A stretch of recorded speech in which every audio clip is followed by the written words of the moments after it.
अस्सलामुअलैकुम, आप देख रहे हैं GT बोल न्यूज़ और मैं हूं गौहर इशरात। हेडलाइंस आपने जानी। सबसे पहले आपको बताएं, मुल्की मईशत की बेहतरी के लिए एक और संगे मील। बेलारूस के सदर आज पाकिस्तान पहुंचेंगे। बेलारूस का 68 रुकनी वफ़द इस्लामाबाद पहुंच गया। 43 अरकान का ताल्लुक ताजिर बिरादरी से है, जबकि इस्लामाबाद पहुंचने पर वफ़द का इस्तकबाल किया वज़ीर दाखिला मोहसिन नकवी और वज़ारत ख़ारजा के एडिशनल सेक्रेटरी ने किया। जबकि बेलारूस के सदर वज़ीर आज़म शहबाज शरीफ की दावत पर पाकिस्तान आ रहे हैं। मौजूद मेहमानों की सदर पाकिस्तान, वज़ीर आज़म और मुसल्लह फ़ौज के सरबराह जनरल आसिम मुनीर से मुलाकात होगी।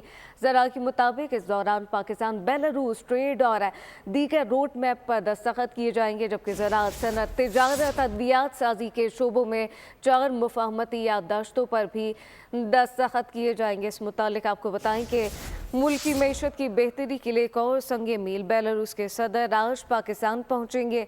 बेलारूस का 68 रुकनी वफ़द इस्लामाबाद पहुंच चुका है। 43 अरकान का ताल्लुक ताजिर बिरादरी से है। इस्लामाबाद पहुंचने पर वफ़द का इस्तकबाल और वज़ीर दाखिला मोहसिन नकवी और वज़ारत ख़ारजा के एडिशनल सेक्रेटरी ने किया, जबकि बेलारूस के सदर वज़ीर आज़म शहबाज शरीफ की दावत पर पाकिस्तान आएंगे। मौजूद मेहमानों की सदर पाकिस्तान, वज़ीर आज़म और मुसल्लह फ़ौज के सरबराह जनरल आसिम मुनीर से मुलाकात होगी।